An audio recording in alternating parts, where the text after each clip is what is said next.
Right, it's time for Joining Us Interactive, and we have one story that we're going to be sharing with you. It has to do with World Radio Day, and in that story, which we have shared on our Facebook page, journalist Adamu Muftau with the defunct Radio Gold, he breaks down while recounting how the station was shut down by the NCA. I want us to watch a bit of his story, and then we'll come and read the comments. Few minutes after our conversation, I walk to the reception, which was empty. It was dark, hot, with dusty certificates and pictures still hanging on the wall. Hi, what's your name? Seated in the corner of the room is a lady who was once a news anchor, Nancy Obimpe. She holds back her smile when I asked her the whereabouts of the receptionist. The receptionist doesn't come anymore. I'm sure you know about the closure of the station, and so she doesn't come. I should put it that way. She took me on a tour of the virtually empty company. Many of the rooms were dark.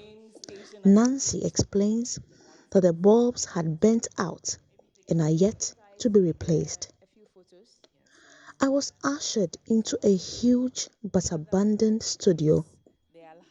On a round table surrounded by 5 chairs were dusty cables and defective gadgets. This is where the allergy actually happens, but since it's no more, we move it to TV, and so it's on Pan-African TV, and so now this place, we now use it as a sitting area. Just come and sit. Yeah. No allergy here. Oh. To this point, that Nancy became emotional. She tells me how much she misses the microphone. What you do, what your passion is to broadcast. Now you wake up in the morning and you're sitting at home. You tune into other radio stations and you hear your colleagues doing their job. Sometimes it's so sad that I don't even listen to radio or watch TV anymore. Because I feel like, oh, that could have been me. That should have been me, you know. I mean, they've taken your, you see it as, your talent being stagnated, your passion being taken away from you. I mean, it's sad. Right, so that's the story, and Muftau has a similar story. He says he's been trying to look for a job for some time now, but he's not been lucky so far. So we put up, this poster about 5 hours ago, and we have 221 comments and 245 shares. Let's read some of the comments. Joseph says, it is not only Radio Gold. There are so many Ghanaian companies out there that have been locked up.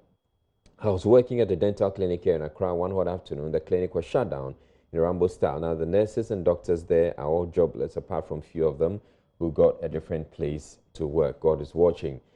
Telly says Radio Gold has fulfilled all its obligations to this government, but still a Slowusu. All right, so I'm skipping that. Prince says, this is too much. A government looking to save you, rather pushing you into joblessness, and we think it's cool. The hands of God should be lifted. We may be under siege. God rise. And Donna says, I hope they can open up, but back. It shouldn't be fair why they shut them down in the first place. They worked hard. Their career on hold, and they have family to feed. It's so sad what the staff are going through.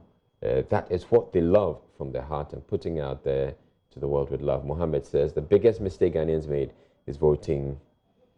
All right, skipping that. Yao says, emotionally disturbing as I watch this documentary, why fellow broadcasters don't put their voice to help the station to get back on air. Life indeed isn't fair.